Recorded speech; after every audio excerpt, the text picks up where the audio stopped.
America के जाने के बाद अफगानिस्तान का आतंकी संगठन तालिबान ताकतवर क्या हुआ? पाकिस्तान की बेशर्मी खुलकर सामने आ गई। अफगानिस्तान के उपराष्ट्रपति अमरुल्लाह सालेह ने दुनिया के सामने पाकिस्तान की पोल खोल दी है। उन्होंने बताया कि पाकिस्तान की वायुसेना किस तरह से तालिबान की मदद कर रही है। उन्होंने ट्वीट करते हुए लिखा कि पाकिस्तान ने अफगान सेना और वायुसेना के अधिकारियों को चेतावनी जारी की है कि स्पिन बोल्डाक इलाके से तालिबान को हटाने के किसी भी कदम का पाकिस्तान वायुसेना द्वारा सामना किया जाएगा।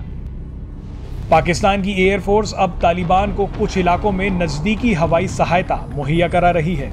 पाकिस्तान खुले तौर पर तालिबान को मिलिट्री सपोर्ट दे रहा है। कुछ रिपोर्ट्स में अब ये बात भी सामने आई है कि अफगानिस्तान अब भारत से मदद मांग सकता है।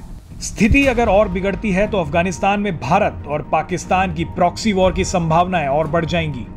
तालिबान ने दावा किया है कि उसके लड़ाकों ने बॉर्डर क्रॉसिंग एरिया स्पिन बोल्डाक को कैप्चर कर लिया है। स्पिन बोल्डाक एरिया कंधार को सीधा पाकिस्तान से जोड़ता है।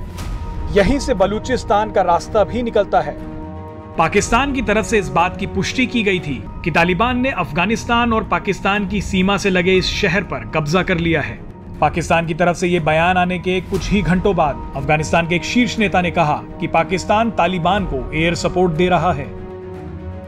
यह भी कहा गया कि इस्लामाबाद ने अफगान आर्मी और एयरफोर्स को चेतावनी दी है कि वो तालिबान को सीमावर्ती इलाकों से हटाने की कोशिश ना करें। स्पिन बोल्डाक इलाके में भारतीय मूल के पत्रकार दानिश सिद्दीकी की हत्या कर दी गई है। कवरेज करने के लिए वो कुछ दिनों से अफगानिस्तान में ही थे।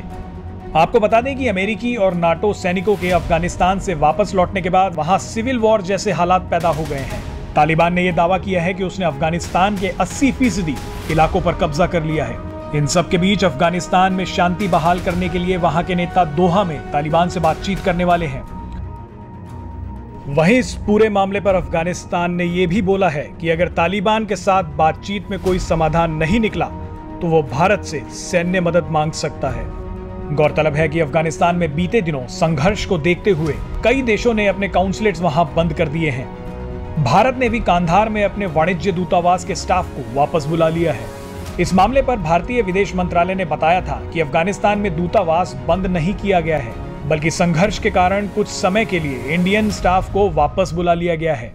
तब तक वीजा से जुड़े सारे कामकाज काबुल में भारतीय दूतावास से ही किए जाएंगे। एक बात तो तय है कि आने वाले दिन अफगानिस्तान की आम जनता के साथ साथ उसके आसपास के देश, खासकर भारत के लिए कई मुश्किलें पैदा कर सकते हैं। इंडिया की पॉलिसी है कि वहाँ पे वो सिचुएशन को मॉनिटर कर रहे हैं, वेट एंड वॉच कर रहे हैं। साथ में जो डिप्लोमेटिक चैनल्स हैं उनको खुला रखा है। हमारी ये कोशिश है कि हम तालिबान के साथ बातचीत रखें, क्योंकि हमारे वहाँ पे जो हैवी इन्वेस्टमेंट्स हुई हैं, जो एसेट्स हैं, उनको प्रोटेक्ट करके रखें। मगर जिस तरह तालिबान जो है वो बातें कर रहा है, वो ये कह रहा है कि हम किसी को नुकसान नहीं पहुंचाएंगे, ऐसे लग रहा है कि हमें हमारी जो पॉलिसी है वो बिल्कुल सावधान की है।